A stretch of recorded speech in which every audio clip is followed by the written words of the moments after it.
Okay, so somehow the drone review video already has over 1K views. Thank you to everyone who's watched that.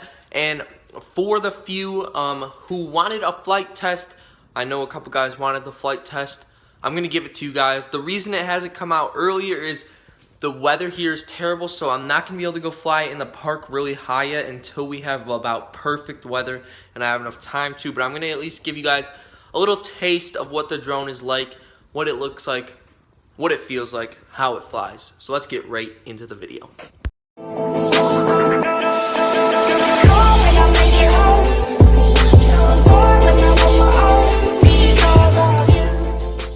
So to connect the drone to the controller, it's pretty simple actually. There's just a power switch on the bottom.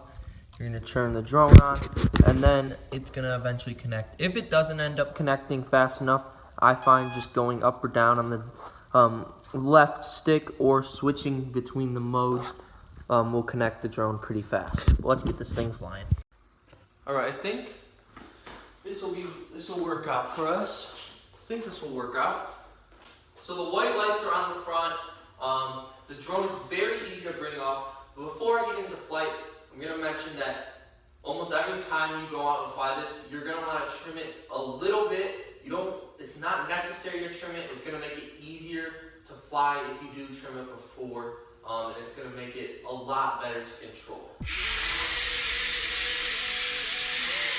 you can see, the drone can fly very well. I can go right to the camera, and I'm trying to get as close to you guys as possible without hitting you guys. Very accurate. As you can see though, it's going really far back, so I'm going to have to trim it forward a bunch. Trim, and then trim that. And we're going to go to the left. And now it's basically trimmed, as you can see. It might be moving a little, move it up a little more, but for the most part, it's never going to be perfect. Trim is never going to end up being perfect, but for the most part, it is very good. And this is fun as well.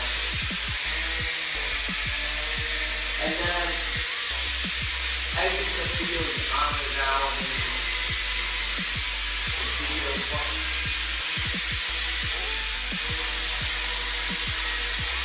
I take pictures, and then this is what I like about the drone. I don't know if you guys can see it. I'm coming at it so you guys can see it. Yeah, you guys can see that. Alright, you do the flip button. I don't know if you guys saw that. Let's get this drone to the way to go. I'm going to bring it back a little so you guys can see.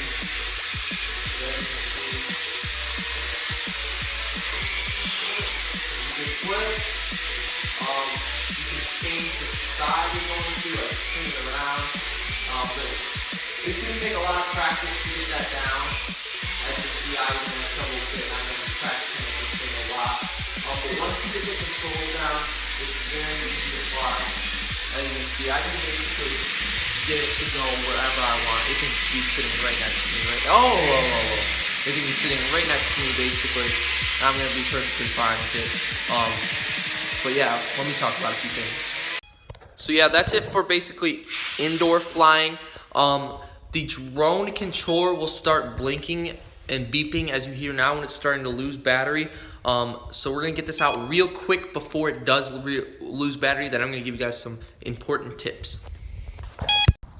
Alright, so the camera's going to be on my mouth because I have nowhere else to put it. So sorry if it's bad camera. As you can see, I have it stabilized. It's kind of hard to stabilize though with one hand. It's really hard to control, as you can see. As you can see, it flies pretty good. It's just very hard to control with one hand while I'm cameraing. But I'll try my best. But as you can see, it's barely windy right now. Like, it is literally barely windy. And the drone is flying to the right and cutting down. It just goes to show that it has to be a perfectly clear day if you want to go high, basically, if you want to go like 200 or 300 feet. Alright, so I did not realize this before, but as the drone runs first run out of battery, it doesn't. The turns aren't as sharp as you can see. They're not as sharp as what it was showing in the video. It can barely go forward and backwards. So I guess as the drone loses battery, you will easily be able to tell before it actually does lose battery. So good news we learned from this short little flight test. I didn't have a cameraman or anything like that. I didn't have someone to videotape for me, so I couldn't fly it up high. It was kind of hard, but you saw most of it. It's easy to control once you get the hang of it. I'd recommend doing it in like your garage or in a family room to start off. And it's very durable. I've crashed it a bunch of times. Only thing that has cracked, if I can even find it, would be this piece right here, which doesn't matter, but definitely if this happens to you, do not cut the other end off, because that will make the weight of the drone all off, and it will make your trimming a lot harder to do.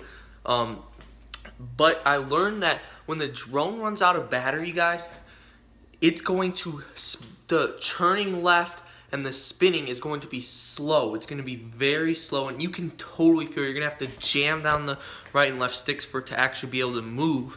So that is a very great thing that I now understand, because it's going to be able to tell me when I'm up in the air, if I'm not moving left or right fast, I better get down fast or that thing's coming down. So yeah, I think the flight, it was probably up for around 6 or 7 minutes, and now I gotta go charge it because it wouldn't even go up anymore. So you're gonna probably get from anywhere from 5 to 10 minutes of flight time, which isn't bad. Every minute is fun with that thing. The flight, it's easy to fly.